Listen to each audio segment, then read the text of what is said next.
This week is going to be an exciting week if you are into foreign policy and international relations. The 80th United Nations General Assembly will be happening in New York, and this year is going to be even more dramatic because the president of Ghana and the president of the United States are going to go head to head in their approach to the UN. What do I mean by that? I'm going to break it all down today on this channel. My name is Nenebi Tony. I'm a Ghanaian writer based in the US. And on this platform, I provide intellectual explanation of Ghana's economy and foreign policy, Africa's foreign policy, and the state of the global economy and trade. And so if that is something you are interested in, subscribe to this channel. And again, occasionally I provide some entertainment, because I like to have fun too. This year's United Nations General Assembly will be going down under the theme Better Together, 80 Years and More for Peace. And why is peace in the title? This is because the reason the UN was set up 80 years ago was to foster global peace and coexistence. And 80 years down the line, there is still major wars happening around the world. Russia-Ukraine comes in mind. Gaza war comes in mind. Even this year, Israel and Iran versus US came in mind. And so it looks like there is no peace in the world. So have the UN been successful in their quest to provide peace for the world, or they have failed? And so the reason why they are saying 80 years of peace is because they are trying to make a statement that they've been successful at providing peace for the world. And their argument is probably going to be the fact that the last time there was a major war in the world was World War II. Even though there have been wars in the world after World War II, there's not been an instance where the whole world is going at each other. So the UN is going to tout that they have been successful in their mission. You tell me, have the UN been successful or not? Provide that in the comments. But even bigger than that, that is going to be the test of everything happening in the world. Every president who is going to be at the UN General Assembly is going to come there with their own personal mission. The president of Ghana, President John Dramani Mahama, is coming to the UN General Assembly as the African Union's champion of African financial institutions. That is a big title. The president of the US, Donald J. Trump, is going to come to champion America first and tout America's power around the globe. And so, these two agendas are very, very opposite of each other. The president of Ghana is going to be focused on trying to champion regional or global integration and cooperation. The president of the US is going to champion the US global powers. And let me give you an example of what I'm talking about. The last time the president of Ghana addressed the UN, he said, no country, no matter how powerful, can insulate itself from the challenges of our interconnected world. This was in September 2016. And in September 2020, which was the last time the president of the US addressed the General Assembly, he said every country should focus on solving their own problems. There can only be cooperation if everybody is doing things for themselves. And so he was championing America first. One person is saying, let's work together. Another person is saying, I'm better than you. I don't want to work with you. This is the context of this year's United Nations General Assembly. And I'm going to give you details of how Ghana is going to approach the world today or this week. The president of Ghana is going to address the United Nations General Assembly on Thursday. The US president will do it on Tuesday. Before he addresses the UN on Thursday, the president of Ghana is going to ring the NASDAQ closing bell. NASDAQ is a US-based stock exchange that lists many of the world's leading companies.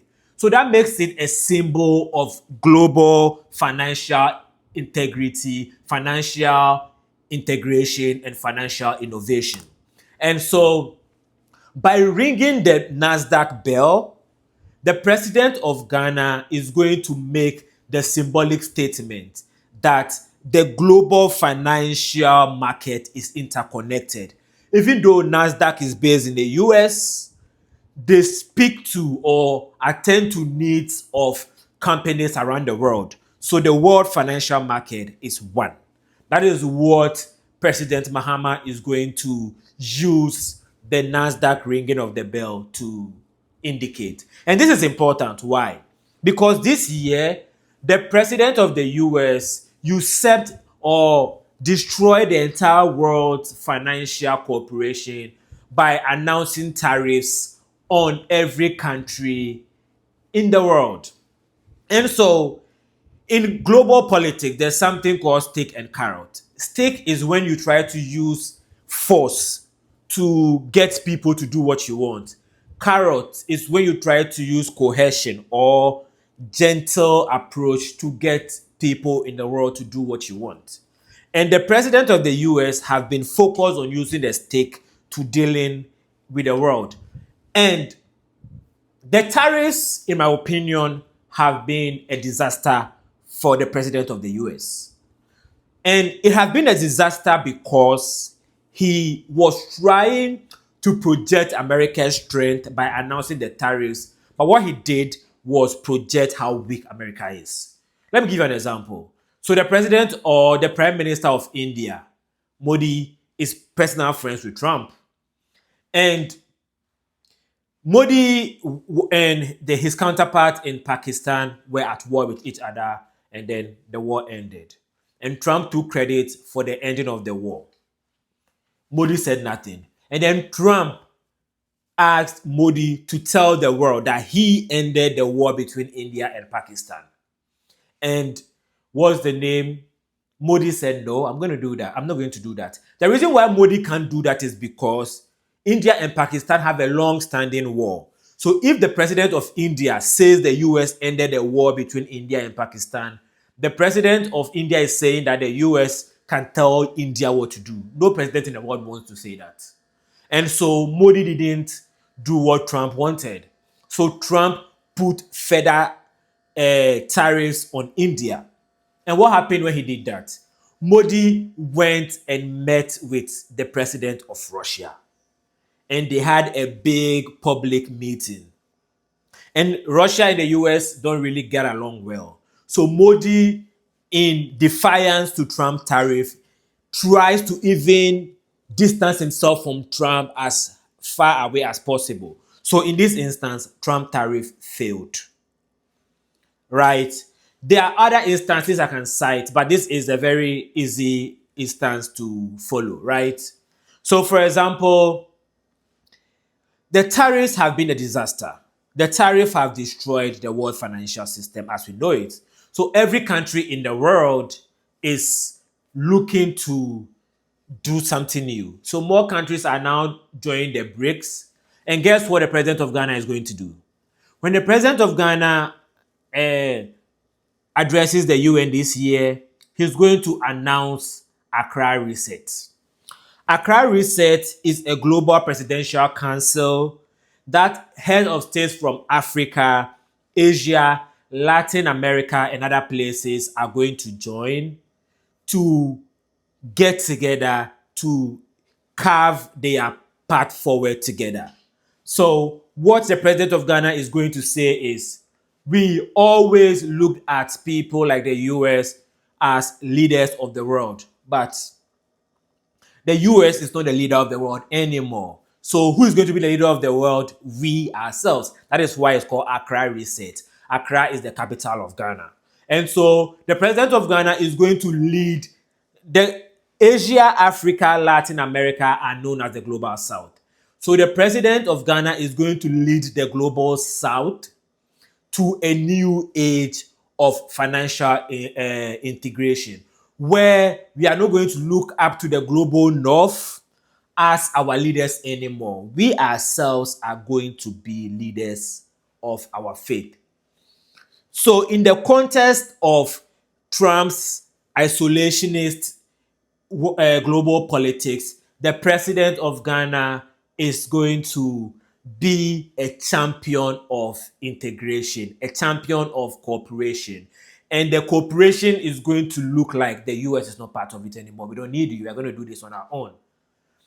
And so this is how the president of Ghana is challenging the president of the US.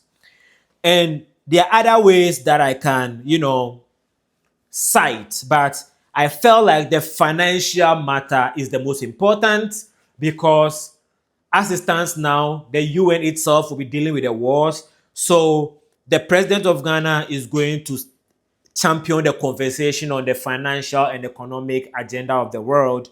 And so he's also going to call for more equitable global financial system. Equitable global financial system is one of the things that the president of Ghana is going to champion. And so, what do you think the president of Ghana is going to come out of this looking? Is he going to look as the leader of the world he's trying to project? Because Ghana has always been one of the leaders of the world. But now the president of Ghana is not going to just behind the scenes project Ghana as a leader of the world. He's going to take center stage and announce that Ghana has arrived as a leader of the world. That is what he's going to do. Do you think he's going to be successful at achieving his goal, or he's going to at some point give up? Tell me what you think. And again, subscribe to this channel because later this week, I'm going to break down the president's speech when he addresses the UN on Thursday. I'm going to read the speech, take 2 or 3 things he spoke about, and provide you with the history